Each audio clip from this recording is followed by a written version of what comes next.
ఉత్సాహంగా ఉల్లాసంగా చదువు సాగాలి, గొప్ప గొప్ప ఉద్యోగాలు సాధించాలి. Vignan deemed to be university.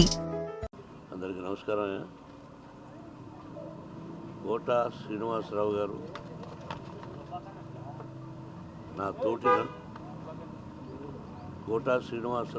నా తోటి నటుడు. ఆయన అకాల మరణం చెందిన రోజున నేను హైదరాబాద్లో లేను. దాదాపు ఒక 1000 మైళ్ళు దూరంలో ఉన్నాను.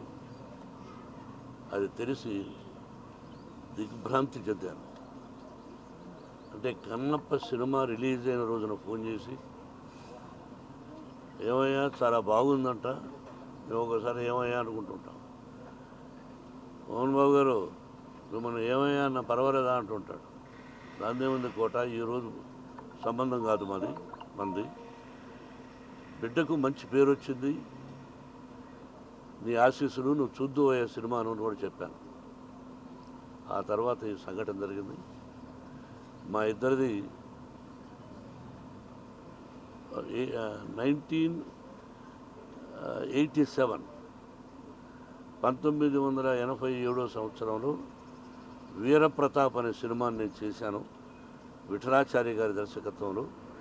దానిలో మాంత్రికుడి వేషానికి పిలిపించి గెటప్ వేసి ఆ పిక్చర్లో మెయిన్ విలన్గా అవకాశం ఇచ్చాను.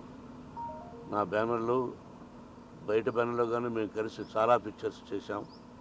ఒక గొప్ప నటుడు, ఏ డైలాగునైనా అవలీలగా చెప్పగలడు. అటు విలన్ గాను, కామెడీ గాను, ఒక డిఫరెంట్ టైప్ ఆఫ్ మాడ్యులేషన్లో చెప్పగలిగిన మంచి నటుడు మన కోట శ్రీనివాసరావు.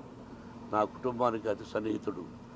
అతని మరణం నా కుటుంబానికే కాక సినిమా పరిశ్రమకు కూడా చాలా తీరని లోటు.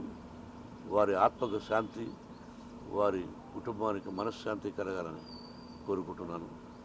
Thank you.